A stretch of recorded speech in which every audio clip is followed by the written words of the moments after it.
Okay, so don't mind me as I go off on a bit of a ramble, but I've been playing Doom Eternal recently, and something always just kind of gets me about Doom. The Slayer, canonically, in the Slayer's lore, he made the demons of his universe, of the Doom universe, feel fear, which is something that not even the demons were created to feel. The demons were created to not even feel fear, and he made them feel fear. So the reasons why the demons attack you in the Doom games is, one, because they're coded to be that way, but canonically, they still attack the Doomslayer even though they know they can't win. I believe in one of the Doom games that kind of leads up to the thing of Doom 2016, which is the reboot of the Doom series, was in like one of the last games that are part of the canon, since everything past that game, which I believe was like Doom 64 or Doom 3 or something like that, but everything past Doom 16 is now canon. But I'm going off point here. Is the fact that the demons had to drop a building on him, and the demons lured him to a abandoned hell city, dropped a building on him, and that only knocked his immortal, immensely powerful butt out. It only knocked him out. And then they stuck him in a sarcophagus that would keep him asleep.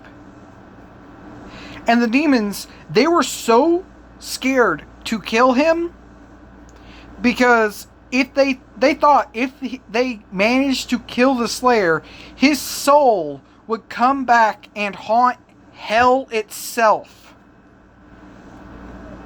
becoming an unkillable, unstoppable spirit of doom. So when certain people in the video game fandom say Master Chief can easily beat the Doomslayer because he's canonically immortal, once again, I implore you to look at a death battle that shows the actual true outcome. The Slayer wins. Because another thing about the Slayer is his armor, his skin, and his very being, whenever he's dumped into a reality, automatically becomes, his armor, everything about him, automatically changes to match the, what's it called? To become the most powerful being in that universe. He matches the most powerful being and then overcomes their strength.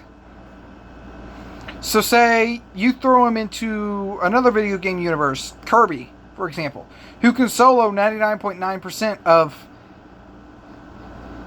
fiction and video games. You throw him into Kirby, Kirby will not be able to absorb him, use his powers, or even fight him, because he would be too powerful for Kirby, even if Kirby was in his most OP form. Or you throw him into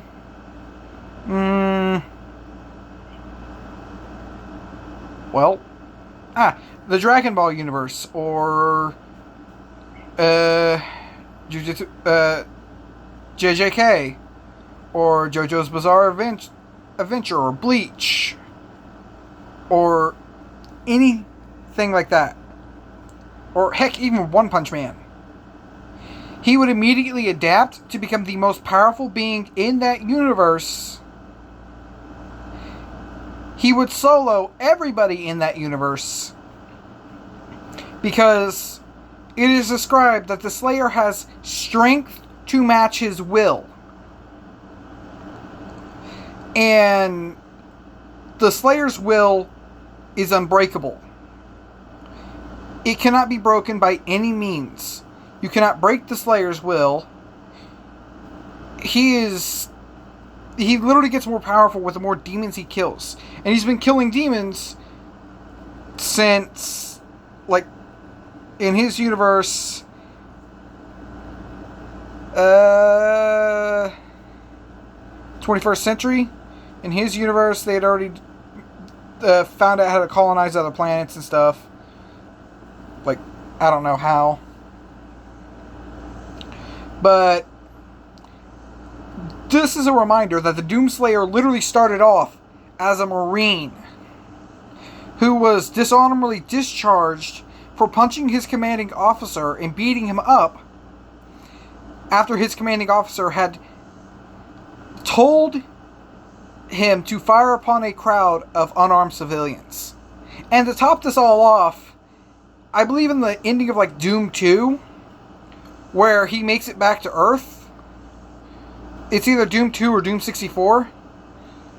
He finds out that a demonic invasion of Earth started in his hometown, so he went back there after slaughtering his way through hordes of demons, goes to his home, only to find out that the demons had killed his wife and child and desecrated their bodies. And not only that, they had also killed his pet rabbit. Now, many people believe it was just he's doing all this just over a rabbit. It's not. He lost his wife and child, too. But the only thing he could find left of his family was his pet rabbit, Daisy. They had desecrated her body and left her head with the spine still attached on a spike. And then with his and then he became truly enraged. He then went to hell, sealed the hell portal behind him, and sealed himself in hell.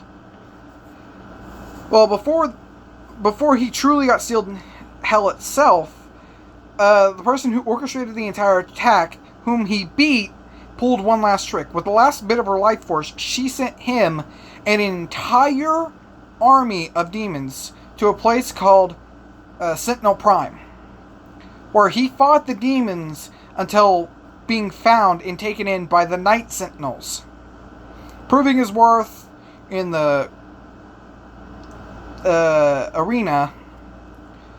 He then became a soldier, did well as a soldier, went out on multiple missions, and was the only one who ever came back alive. Then was trained with the Night Sentinels, then became a Night Sentinel, then became the leader of the Night Sentinels, and then eventually became king of the Sentinel race. Then found out that the lords that had brought him in had been corrupted by hell energy and basically sold out their entire race with the help of the Con Maker to the demons. And so he went on a one-man killing spree in hell. And in the Slayer's Testament, which you get in Doom 2016, it says, in the first age, in the first battles, when the shadows first lengthened, one stood, burned by the fires of hell. Soul burned by the fires of hell. Blister, fueled by rage or something like that. Like, he chose the path of perpetual torment, and in his ravenous hatred, he found no rest.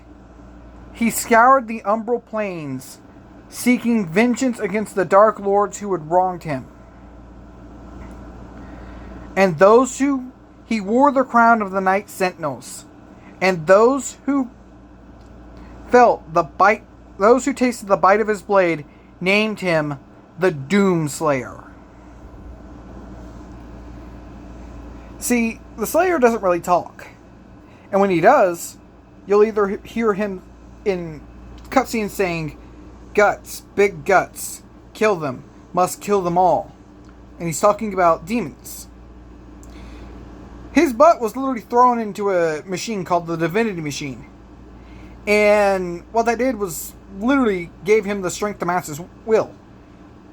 The second he popped out of the Divinity Machine, he grabbed his crucible, which was basically an energy sword, but like a million times more powerful.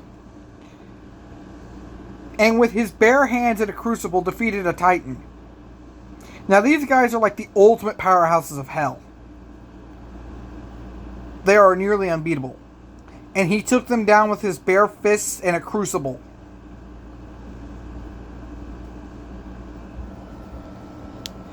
When it comes to the Doomslayer, nobody beats him. That is just the sad, honest truth. There is not a single character anybody can name. And I want you to try in the comments a single character anybody can name that will beat the Doomslayer. You compare their strengths and weaknesses. In fact, I know somebody's going to end up referencing the Ghost Rider. The Ghost Rider would 100% get his Fade Ram absolutely knocked out of the park. See, the Slayer, on top of that, the Ghost Rider wouldn't even try to fight the Slayer because, one, the Rider would realize, I'm out of my league. Two, the Rider would also realize, like the spirit that is the Rider, Zarthos, he's an angel. He would realize, hey, the Slayer's done no wrong. There are no sins for me to punish him for. And three, and big number three, the Rider himself would be too scared to go near the Slayer. The Ghost Rider has the ability to cross dimensions, universes, anywhere to where the sin is the greatest. But it is like there is literally fan fiction on the internet that the Ghost Rider went to the Doomslayer's universe, went to hell, and immediately turned around and went back to the Marvel universe. Because he realized, this universe is too messed up even for me, and there's already somebody here. See, the humans of his universe, of the Slayer's universe, see him as Jesus, as the Messiah, as Christ. Because, well, they don't exactly have Christianity in that universe. While the demons see him as their Antichrist. His mark, and this is stuff you can even get in, say, that game Fortnite. The Slayer's symbol in hell is considered the mark of the beast. And when they dropped the temple on him and sealed him in that sarcophagus, they stuck that sarcophagus in a sealed room and put the mark of the beast, which is the Slayer's symbol, on the door. And put an entire army around that Hell City, whose entire deal was to stop anybody from waking the Slayer. Because if anything went to that door and unsealed it and woke the Slayer, and they were from hell, they wanted the being that woke them to know what they were unleashing. The Slayer goes by also many other names, as the Unchained Predator, Hellwalker, and many more. The Slayer doesn't need to eat, doesn't need to sleep, doesn't need to drink, he doesn't need to rest. He runs off of pure hatred and rage. Every kill he gets makes him stronger.